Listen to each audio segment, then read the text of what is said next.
Welcome back to the Ember Report, where witches are mad and doing some shit about it. I'm Lydian, the voice in the flame. I am Len, the Witch of the Crossroads. And I'm Sebastian, the Sorcerer of Annihilation.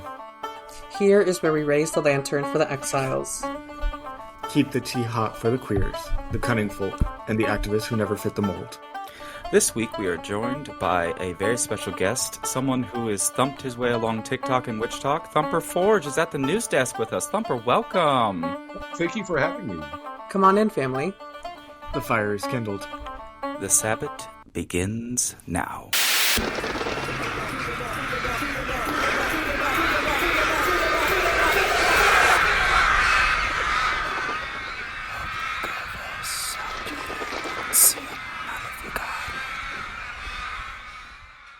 Today, we need to talk to you about some news headlines that have been brewing and a-cooking because things in the United States are not the greatest, as always. And let's just get right into it. Len, do you want to lead us off?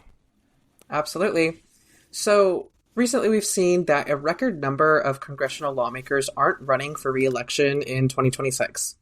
As of November 22nd, a record of 10 senators and 41 House members have already announced they don't plan to run for re-election in their current seats. Plus, several more have died or resigned. 28 Republicans have signaled their desire to exit Washington, and so have 23 Democrats.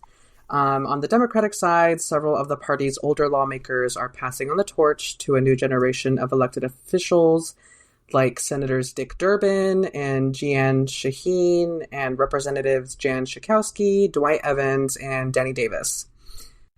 Former House Speaker Nancy Pelosi announced shortly after the November 2025 off-year elections that she would not seek another term.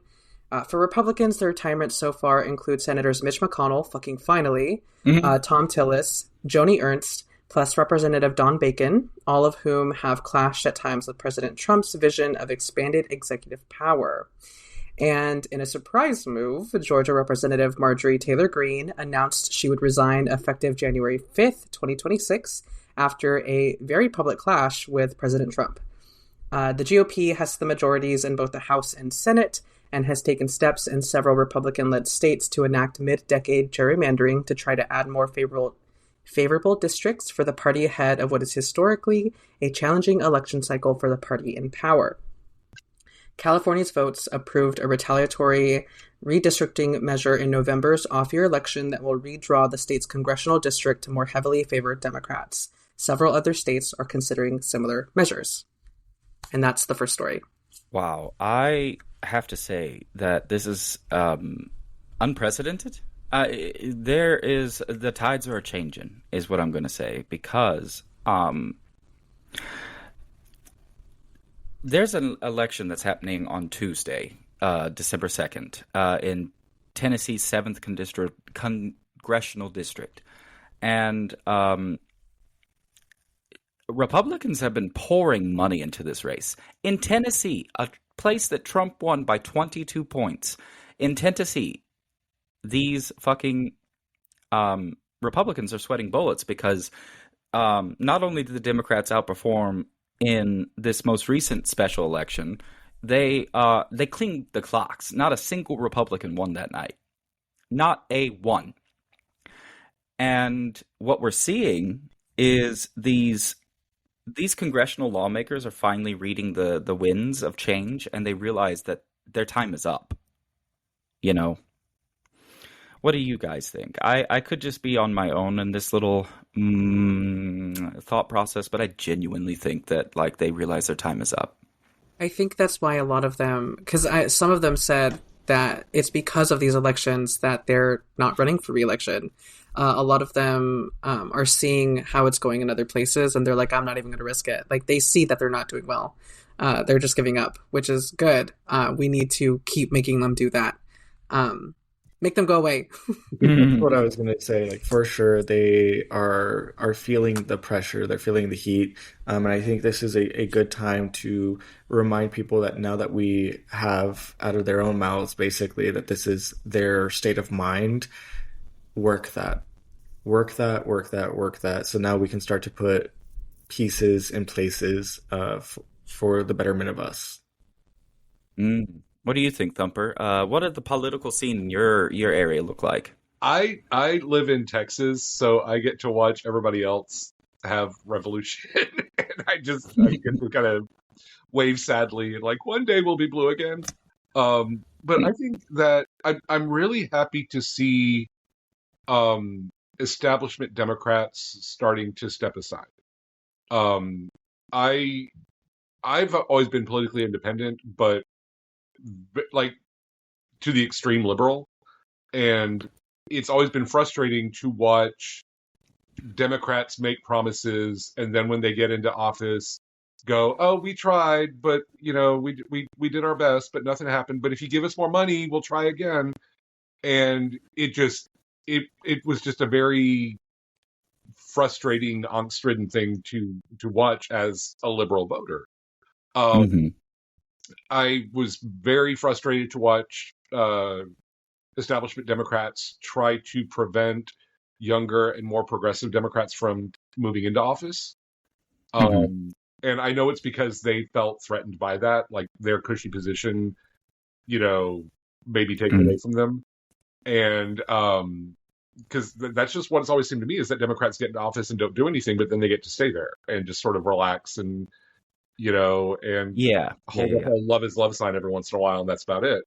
Um, yeah. I think the in New York, the election of Zoran Mamdani was a huge deal. Yeah.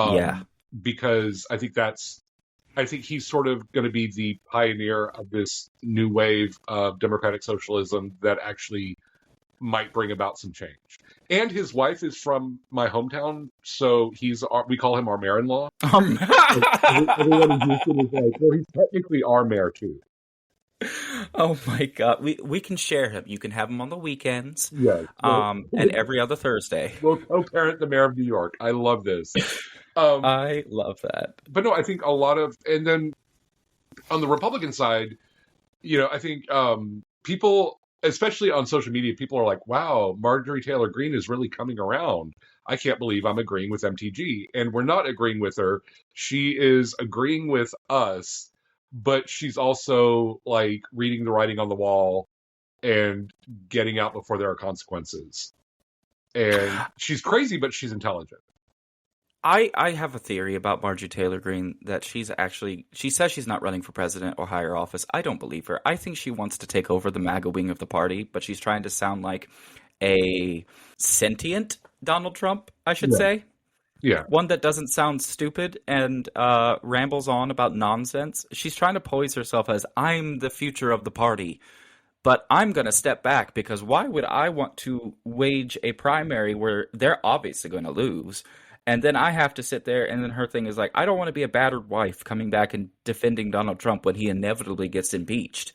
Yeah. And if she has the thought that he's inevitably going to be impeached, what does that say about the rest of them? Exactly. And so the reason why so many Republicans, at least in my, with my 17 postgraduate degrees in political science,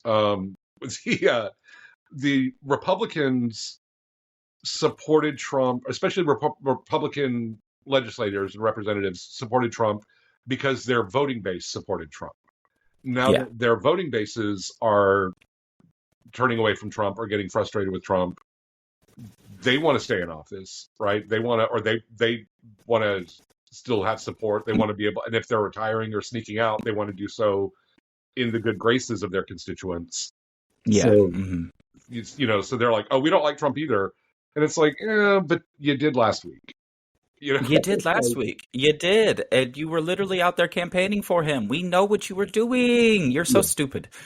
I don't like how some of these Republicans they get to this place where they're like, "Oh, it's okay that Trump said this really off the wall shit, but that's not how we really feel." Yeah. Yes, it is. Yes, it is. He says the quiet shit out loud for you. That's what he does.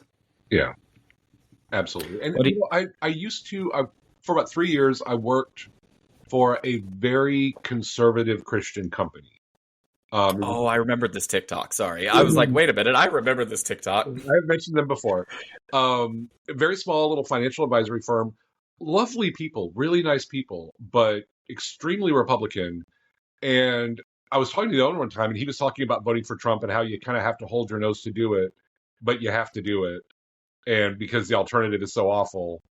And it's like, I know that as conservative as Christian as as these people were, they were inherently good people, right? Like, they weren't wishing harm on anyone, but they were still supporting this truly awful person.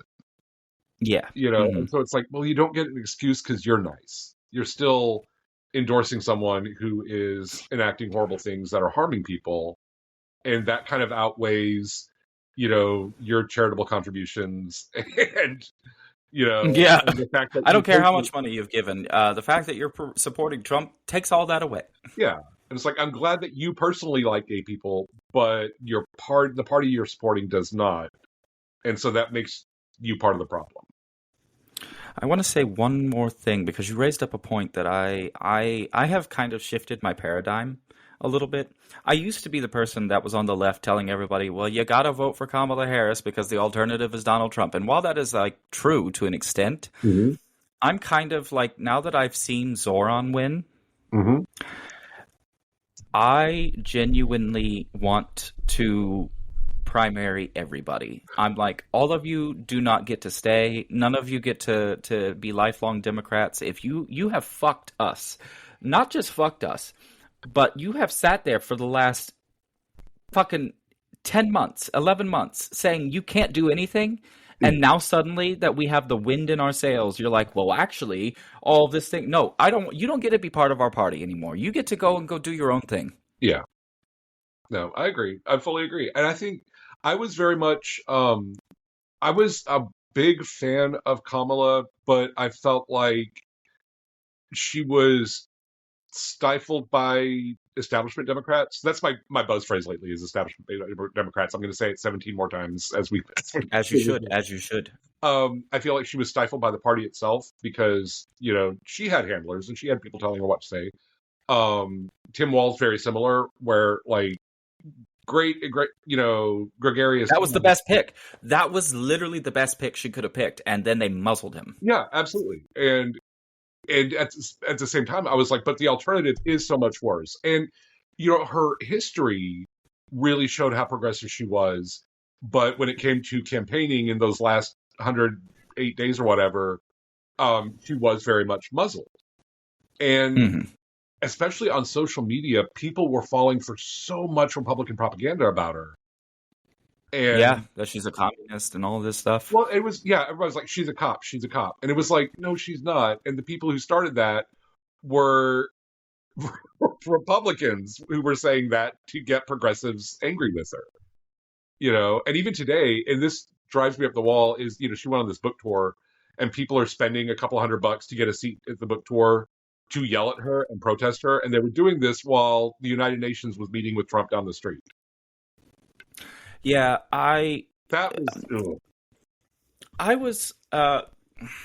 this is not a very proud moment, so my co-hosts might yell at me. I was part of the K-Hive when she was announced that she was going to basically take over from Biden. Like, there was like a brief period where I was like, could we have an open convention where we pick our actual nominee? Could we do this? But like, there was no time. Yeah. There was just no time. And people criticize Kamala Harris for the right reasons. Yeah. But at the end of the day, if she was president right now, I don't think we would have this tariff war. Things would not be good. Right. Let me get that clear. Things are not suddenly going to be magical because a black lady is our president. Right. That is not how that is. What it would have done, though, is bought us time. Time that we no longer have because Trump is president. Where we could work with Kamala, we could push her, we could get her onto the side of things we want through the process. With Trump, it's one of those things where he could have a bad day and suddenly third world countries can't be immigrants anymore. Yeah. And we don't need a president we don't need anybody like that. But I was definitely part of the K-Hive because it was like, she's our only hope. Yeah. It was like, help us, Obi-Wan Kenobi, your only hope. There's no other person on the fucking ticket. And I was very encouraged by her picking Tim Walz. I was very encouraged by her. Like the first couple weeks, she was fucking going for it, and she was like, I was like, is she actually a progressive this whole time? And maybe we were just like giving her like a shank, and then the muzzle came. And you're right, they muzzled her. The handlers came. They said stop with the weird stuff, which was working, and it really upsets me now. I see Sebastian as like low key angsty to say something. Say something, honey. No, I didn't. I am just a firm believer that politicians are I don't know. I see the way that they get this following, and people worship them. That's just another person to me who's not going to do shit for me. And that's just me personally. Like I can agree with what you said entirely. I think it's just did I see her as like a saving grace? Not really, because I don't think any politician is a savior in Yeah. any way. But I do think things would have been at least better than where we're at now. I don't think we would have had concentration camps, hopefully. So there is that. Although, I wonder sometimes, and this is like rhetorical. I'm not saying this is what I actually believe, but I wonder if Kamala had been elected, would Mamdani have won his election? No, I don't think so. Yeah, and because I think what he represents, and I agree with Sebastian too. I don't think politicians are saviors. It makes me crazy when people, turn politicians into celebrities. Which, because that opens the door for people like Trump to get in, because we have politicians and celebrities mixed up in our heads.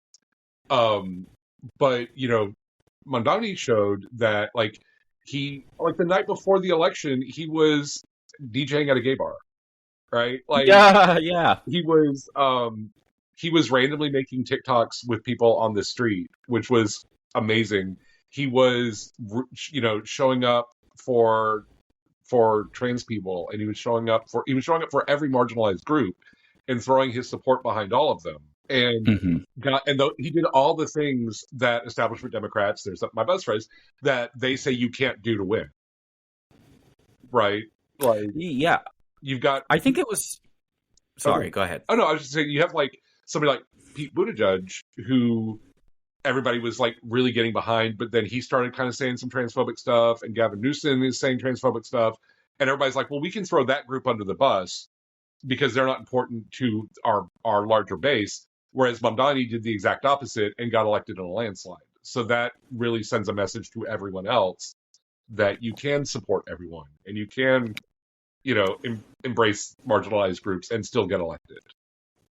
It's one of those things. I really do believe you when that if Kamala Harris was elected, Zoran Mamdani probably wouldn't have won, because Cuomo was that establishment Democrat that everybody was afraid of. And if she would have won, it would have been business as usual. It would have been Cuomo all the way, and there wouldn't have been a question. All the Democrats people would have been coalescing around him.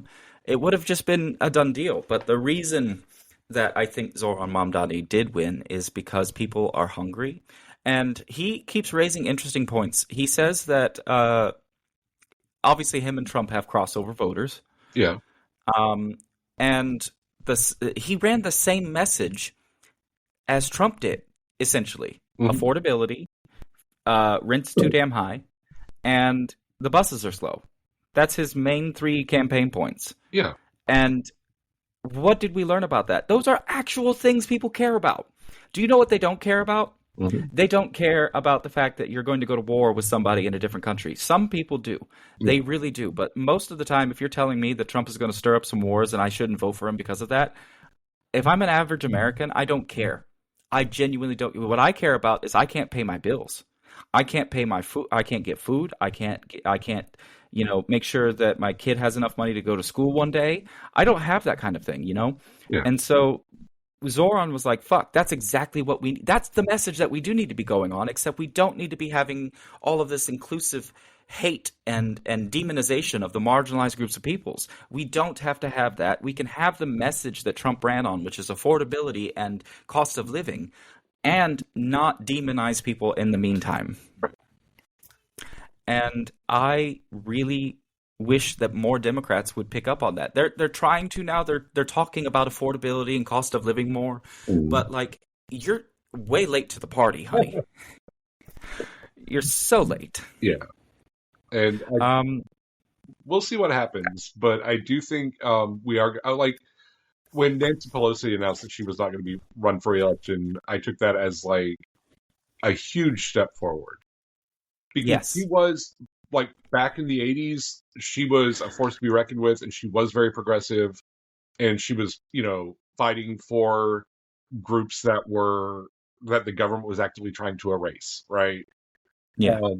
But 50 years, she's been in office for 40 years, 50 years. Yeah, she's a career-long Democrat, that's for sure. And in the past couple of years, like, as she blocked AOC getting onto a specific committee because she's too young, right? She has gotten to where she is very much as part of that establishment, part of that problem, and not wanting and showing herself to not be willing to give up the privileges that she has acquired in this office. By stepping down, it's making room for more younger people and more progressive people and more people who actually want to take action. Absolutely. So that is a good thing. We have more news. Lynn, do we have another news story? We have two more. Perfect. So our next one, Republicans are dumbfounded by Trump's call for harsh retribution against Democratic lawmakers. Trump's heated rhetorical attacks on Democratic lawmakers, whom he called out as traitors who deserve to be jailed, have left his Republican allies in Washington dumbfounded and skeptical about any bipartisan deal-making at the end of 2025.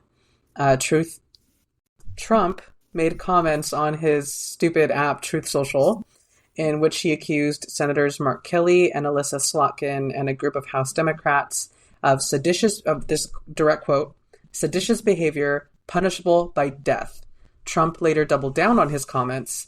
The traitors that told the military to disobey my orders should be in jail right now, not roaming the fake news networks trying to explain that what they said was okay. It wasn't and never will be. He even shared a post made by another person that said, quote, hang them, George Washington would. Senator Rand Paul said to CBS's Face the Nation on Sunday, November 23rd, that Trump labeling his political opponents as traitors was reckless and irresponsible. In a direct quote, he said, if you take it at face value, the idea that calling your opponents traitors and then specifically saying that it warrants the death penalty is reckless, inappropriate, irresponsible. And former Republican Senator Judd Gregg had this to say. Who defines an illegal order? Are they going to go to court? Does a captain not agree with his colonel? Does the colonel not agree with his general? Does the general not agree with the elected official? Our democracy depends on the military in response to our elected government. Their statements were irresponsible, Gregg said of the Democrats. He added, the president's statements, he always has to one-up everybody. Basically, his statements were beyond irresponsible. You can't accuse members of Congress of treason. You can't suggest somebody be executed in a democracy. Ross K. Baker, a professor of political science at Rutgers University, said, it could have been dealt with simply by saying that this was an unfortunate statement or their language was inappropriate. But he's got to raise things to the maximum level to DEFCON 1. It kind of diminishes the value of things he says that are important. If you're constantly making these outrageous over-the-top threats, it becomes part of a pattern and people tend to ignore it. The Department of Defense announced Monday, the 24th, that it has launched an investigation into Senator Mark Kelly, a retired Navy captain and astronaut, over what it called, quote, serious allegations of misconduct. Wow. Just wow. I guess we can tell people that they deserve to die now and just, let's hang them. Hang them all. It kind of reminds me... But when we do it, it's political propaganda. It's political propaganda. It's so funny because, how, remember January 6th and they were chanting, hang Mike Pence? Apparently, the apple doesn't fall far from the tree. He's still in that mindset of let's just hang everybody that we don't agree with. Yeah. Which is crazy because, I mean, we all know who we want to hang. Also, I mean, he is sundowning, right? Like he is. There are like, and granted, I take anything I hear on TikTok with like an entire container of salt, right? Because so much of it is misinformation and disinformation. But I do follow a guy who is he's got a doctorate in physical therapy and he works specifically with elderly patients and dealing with dementia and stroke victims. So every day he gets on and shows videos of Trump and points out all the things that are going on with him that indicate that he is in fact dealing with starting to show signs of dementia. And sundowning is that idea that people get when they're dealing with dementia, especially at night, they get more violent or they get more aggressive. And Trump sends out his Truth Social posts at 2 a.m, all caps. That's when he's hang them all, string them up, like the most violent rhetoric from him comes at a time when a dementia patient would be sundowning. Yeah. That direct quote was in all caps as well. Of course it was. And it makes perfect sense because Donald Trump he has to have dementia. He has to have some cognitive issues, going on. Yeah. There is no, there's nothing that leads us to believe that is not the case, Yeah.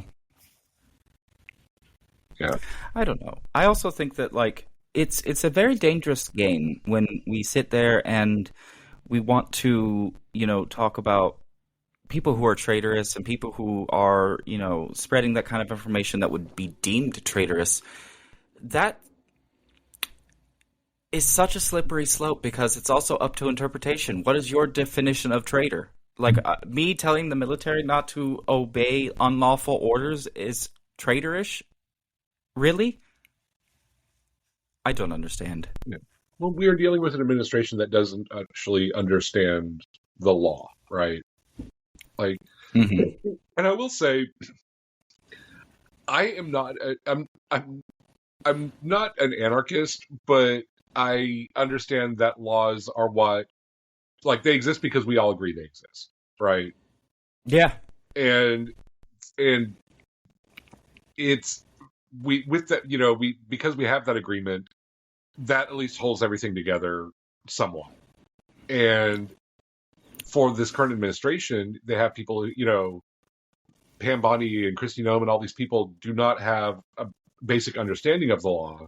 So they're doing whatever they want because they think they can. Yeah. Of course they can. Because who's going to stop them? Who's stopping them? Seriously. Right. And because... Go ahead. Oh, I was just going to say, but it's where they have no knowledge of the law, but that's also working in their favor because people are afraid to use the law to stop them, which kind of shows that the laws themselves don't actually exist. We all just have agreed that they do. Making politicians scared again. Yeah. Make politicians scared again, seriously, because I'm so tired of being... Okay, if I go and I park on the street illegally, I'm going to get a ticket. Mm-hmm. Why? And I have to pay that ticket. There's nothing that, unless I go and fight the ticket in court or something. But what is there that... Why is it that... I hate the double standard. That's really what I'm getting at. Because it's a double standard. The double standard of, if I break the law, I'm going to go to jail. Right. If you break the law, sorry about it. Yeah. And that's been the big issue. That's one of the reasons why Democrats have been so powerless and useless in recent years, because Republicans do whatever they want and Democrats go, well, we're going to trust the process and we're going to do things correctly. And that doesn't work when your opposition is just doing whatever they want with impunity.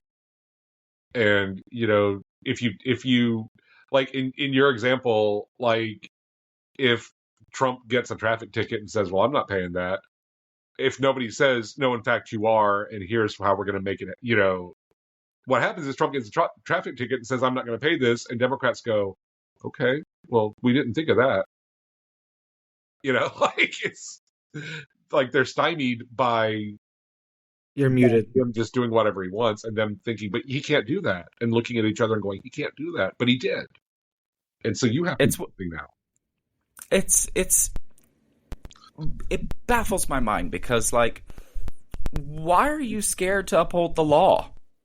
Why are you scared? Yeah. And why are you not calling out your other co-workers in Congress who are also not upholding the law? Yeah. I mean, I feel like they do that, but it's just become one of those things that, like, we just know they're going to break the law and they're going to do it anyway, and there's no stopping them. First of all, I apologize if I've completely hijacked this podcast because I never know when to stop talking. I don't know what periods are, so always feel free to cut me off if I'm getting on a tear. But so speaking of institutionalized racism, I really feel like Congress, especially on the left, is, we've got AOC and we've got Jasmine Crockett and we've got certain members of Congress who really have been speaking up and speaking out and calling out their colleagues on the other side of the aisle. But it really feels to me that a lot of the Democrats in Congress are like, well, we'll just let the black ladies do that. We'll let the marginalized communities, we'll let them do the heavy lifting. We'll take the credit if it works, and they will be sorely missed if it doesn't work. There's a labor thing that's going on, right? Where we're expecting members of marginalized communities to lead the charge into battle, we'll see what happens to them first before we decide whether or not we're going to support them. Yeah. And it's not really even support. It's really just, I'm going to take the credit for it and still not really give a fuck. Yeah. It's like every civil rights movement ever. Like the gay rights movement was pioneered by, trans people of color. And by the early 80s, it was all white cisgendered men wearing business suits going, we're just like everyone else. And I'm like, no, we're not. We're absolutely not. Heavy on to the that. point that they were booing trans women from speaking. Yeah, exactly. No, absolutely. I have to agree entirely, like, especially with what Len said as well. But I think that's just, look, I have a huge hate for politics because of shit like that. Like, it's all really just never really working for the people. Yeah. Especially now, I think there was a point in which when politicians were scared, in which it was working. But I think at this point, we've reached that point where it no longer is working. And we're seeing that shift, a paradigm of like, okay, things clearly aren't working. The systems in place aren't working. Something needs to change in order to get some kind of, I don't like the word order, but like some kind of structure back into place. Maybe something that's better and more beneficial to the people. But I think, Len, do we have one more story, or how many do we have? We have just one more. It's Okay, cool. An update on the genocide in Gaza. As always, we do continue to name the ongoing genocide in Gaza. Israel's genocide against Palestinians in Gaza continues unabated despite a supposed ceasefire. What I'm going to read is from a briefing released by Amnesty International this past Thursday, November 27th. More than 1 month after a ceasefire was announced in Gaza on the 9th of October, Israeli authorities are still committing genocide against Palestinians in the occupied Gaza Strip by continuing to deliberately inflict conditions of life calculated to bring about their physical destruction.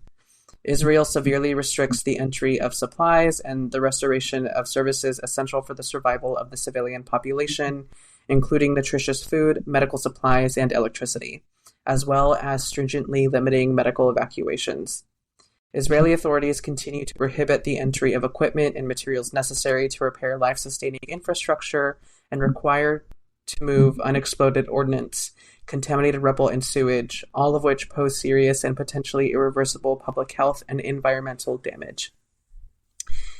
The systemic expulsion of Palestinians from their homes and what was once the most arable land continues, with Israeli military deployed across 58% of the Gaza Strip. This expulsion risks becoming permanent. There have also been no prosecutions or investigations of acts of genocide by the Israeli authorities, at least none that has been publicly disclosed or acknowledged. On the contrary, atrocity crimes committed against Palestinians, including rape and other forms of sexual violence, torture, and other ill treatment of Palestinian detainees, continue to receive high-level political support in Israel and within the military ranks. Not only has the level of dehumanization of Palestinians seen no decline post-ceasefire and the return of the hostages, but new death penalty legislation has been proposed, which in its current wording means that it would be primarily applied against Palestinians. Israel also continues to prevent access to the Gaza Strip to international forensic experts and investigators, including international justice and UN-mandated mechanisms, as well as international human rights organizations and international media. This effectively prevents the collection of time-sensitive evidence that would be essential to pursue accountability and provide redress to victims and survivors.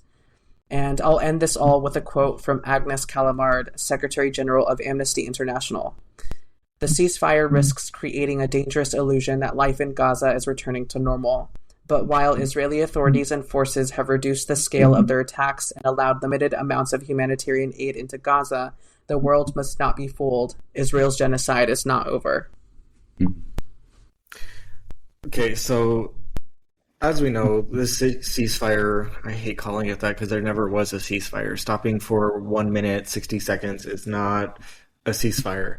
Number one. Number two, I cannot wrap my head around the fact that there's clearly interference and restriction of UN officials to gather information, to gather evidence, to perform their jobs, which is clearly in support of showing that this is indeed a genocide, and nothing is being done about it, right?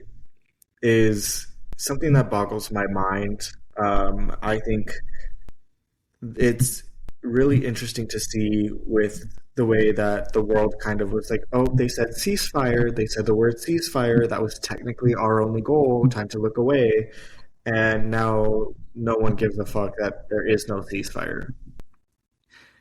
I think too, if we were to look at it astrologically, I think considering all the news that we've heard today, kind of interesting because it does fall into place with like certain transits. So like, for example, we have Venus moving into Sagittarius in the 9th house, and then we have pretty soon here the Sun will conjunct Mars in Sagittarius in the 9th house as well.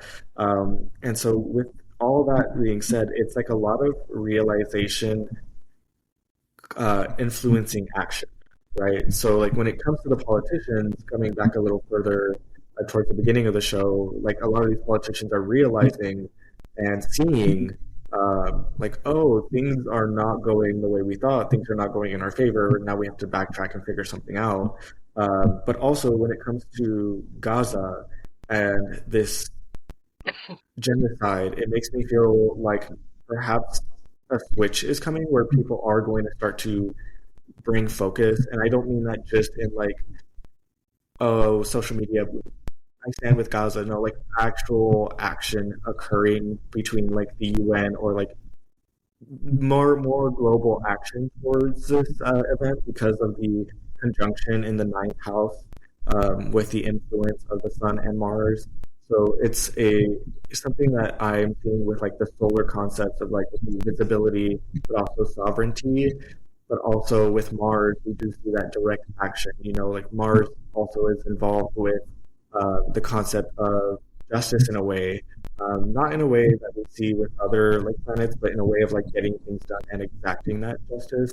So it seems to me like there might be something we see at least the start of in that regard, in my opinion, at least. I think with that said, I think that when you said earlier that, you know, like make politicians scared again, I think this is sort of, I think we're, to me, this reads as if we are, or like confirmation, or at least an auspicious sign that we're moving into that era.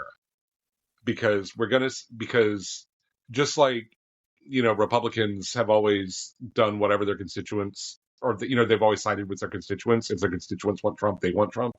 And now they're realizing that's no longer what their constituents want. On the other side of the fence, politicians are going to have to start realizing that their constituents want them to do something about this, or want them to speak out about this. There was a lot of downside to how much attention Gaza got on social media, especially on TikTok, because people who were not familiar at all with the concept or with the conflict over there suddenly developed very strong feelings about it, but didn't have any context. And so it got real problematic real quick. And, but we're also seeing, because we are seeing on a global level other countries wanting to take action against Israel, our leaders or our lawmakers are going to have to fall in line or risk getting booted, as more and more people really want to see an end to this. I have to agree, and I think that's something for our listeners. Like, this is something you can work. Okay, this is something you can focus your magic towards. If you're a practitioner, in that regard of like, okay, like putting these politicians in the hot seat and ensuring that there's consequences if they don't kind of follow through with what is being said, is something that definitely can be done magically. Like, we all have our roles to play, but I do agree that like this is a auspicious sign, in my opinion, as well, that this is a good push in the right direction that we need. And what do you think, Len? I agree. There is lots of movement here. There is momentum that we can build off of to, like you said, to work it. Like, it's already moving. We need to just push it further. Maybe use that to push it exactly where we want it to go, rather than where it'll probably end up as is. I tend not to talk about my own magical workings online, because I either want to, like, let them simmer and do their own thing without me futzing with them, or I also don't want to. I don't necessarily want to take credit or get blamed for anything that happens out in the greater world. But if I were to, have the desire to put a particular politician in the hot seat or get them to change their views, I wouldn't focus necessarily directly on them, because especially like one of my senators is Ted Cruz. Like, there are mega churches actively praying for him.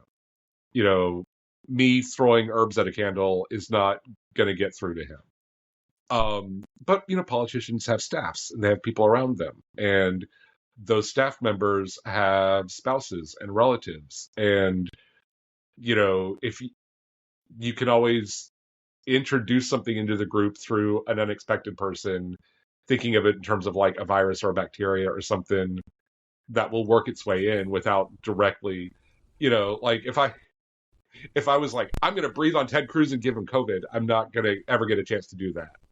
But I can find somebody down the line that would interact with him, and I could interact with that person. Hopefully that makes sense. No, 1,000%. This is actually something, listeners, if you've listened to our other episodes, which I hope you have, you'll hear that we talk a lot about, like, yes, politicians are the end goal, but realistically, when you're doing work your way from the bottom to the top. So that way you can actually have an efficient working, right? We're talking about practical magic, practical sorcery. Applying that is exactly what Thumper said, is like, you have to work in a way that will see change, will actually see result. Because if you just target the politician directly, it's going to fall short like 90% of the time. But as Thumper said, they have staff, and those staff have spouses, and those staff have children, and those staff have other family, and other networks, right? We've talked about networking and how that can be beneficial to us as practitioners. So So yeah, no, 1,000% working. That is super, super important, and what we actually would recommend as over here at the Ember Report, at least for me directly as well, in support of Thumper's statement. Yeah. And if think about it in terms of how voting is the most effective, where like in this last round of elections, even down here in like the deep red South, a lot of school boards went completely Democrat, right? And on a lot of local elections around the nation saw liberal and progressive people get put into office. And that is going to lead to more change than protesting against Trump. When we talk about like grassroots campaigning and starting small, and that was the whole thing with when Kamala was running for president, it was like, yeah, she is a stopgap, she is a band-aid. What we need to do is make sure we are voting for progressive candidates locally and statewide, and that is where all the change is going to happen, and we can apply that magically as well. Yeah, we can't, throwing a bunch of curses at the White House isn't going to do much, but sending that magic in through the staff and the aides and the even the journalists, just getting it in, working it in sideways, not coming out as a direct approach.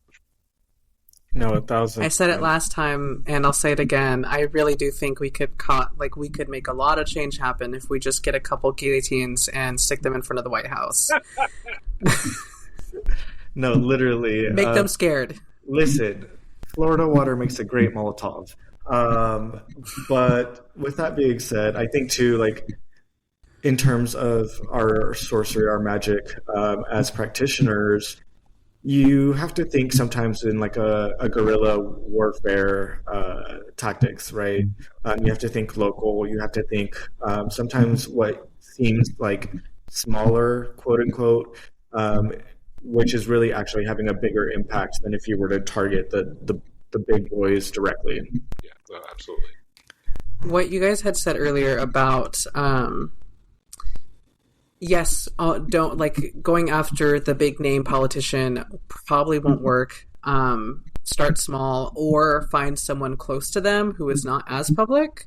That way, and this reminds me of something that the Frightful House podcast mentioned. It was a working meant to like dominate a landlord or a boss. But I think that it could be worked similarly, like you make a doll or effigy of the person, and every day, multiple times a day, you are whispering in their ear the things that you want them to say, the things that you want them to do, maybe how you want them to influence this politician. Yeah. No, 1,000%. I mean, listeners, I love a good whisperer. Very gin-coated work is something that we already know is something big with me.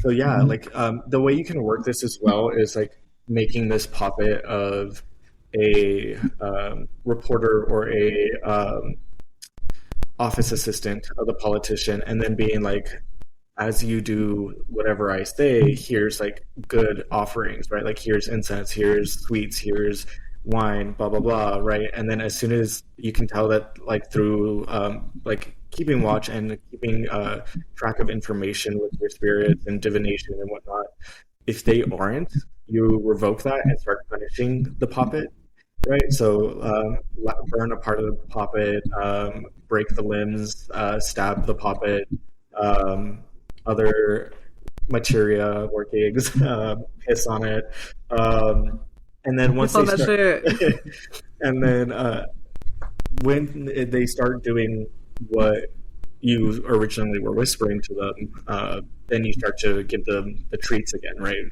The offerings, all that, and start working them that way. That is, people often get caught up in like, they need their witchcraft or their magic to be old and traditional.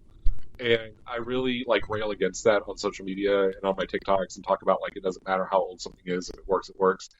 This is a very old idea though. Like this is legit. I remember reading a story years ago about a voodoo practitioner who was a devotee of Zulu Frame. and somebody had come to him and was looking for love, and he brought all these offerings.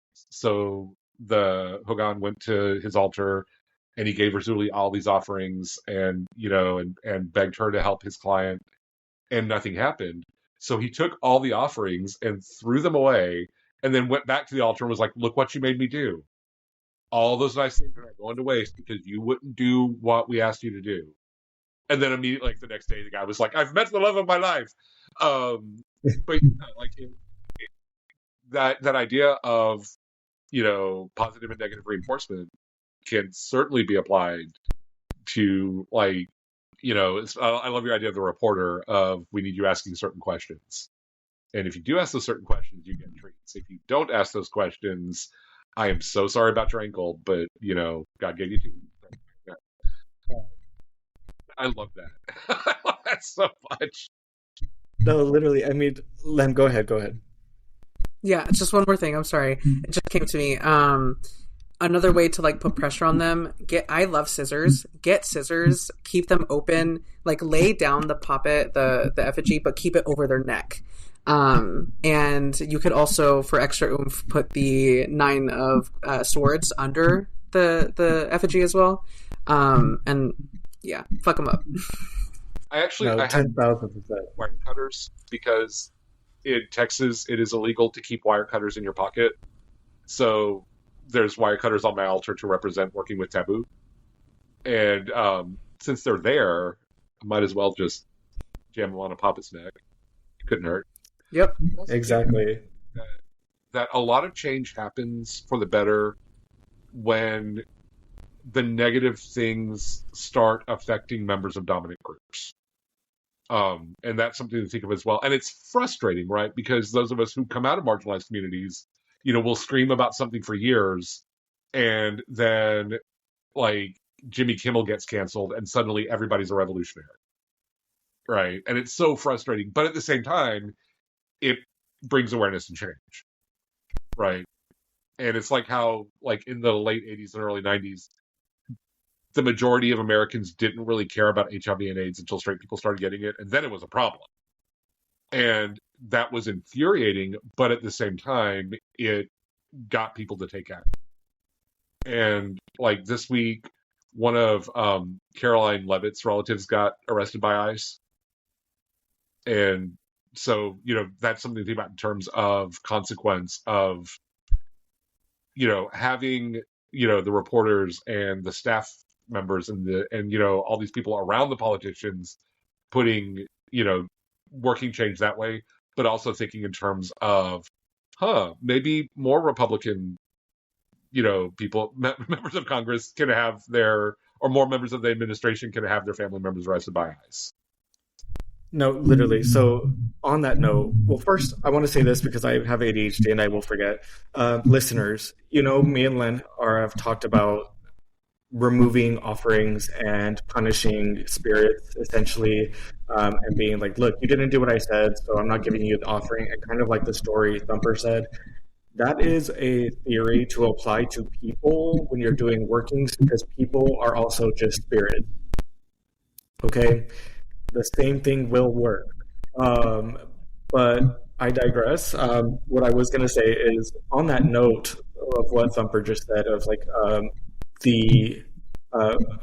seeing that more people will experience these things that we as marginalized people experience all the time, in order for us to see change. I mean, allegedly, I performed a certain work that allegedly caused a flood and brought a huge awareness to a bunch of Republicans and white supremacists that Trump had removed so much funding from the natural disaster emergency announcements that 100 plus people died because of this flood.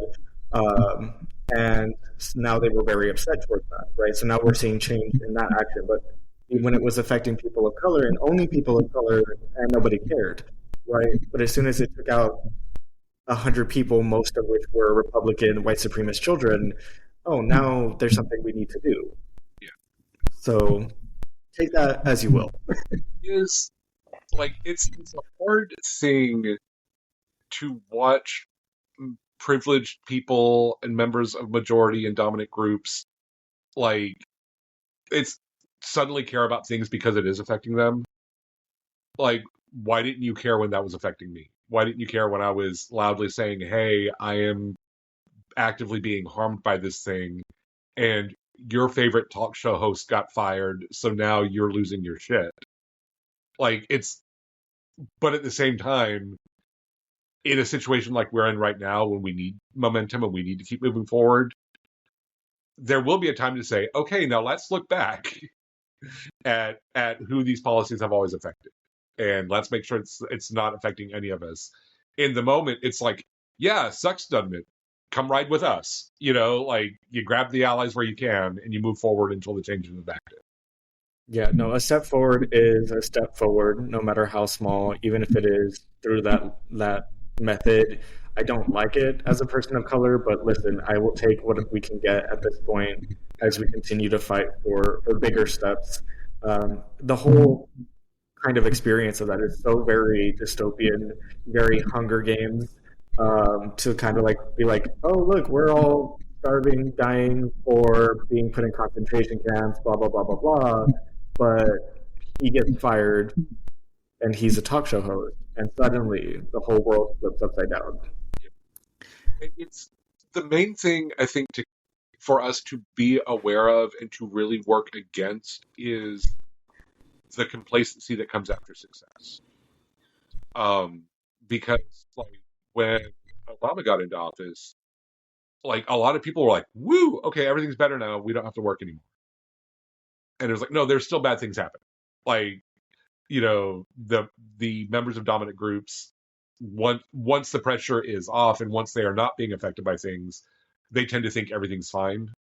It's kind of that goldfish memory of like they no longer remember a time when their civil liberties were under attack.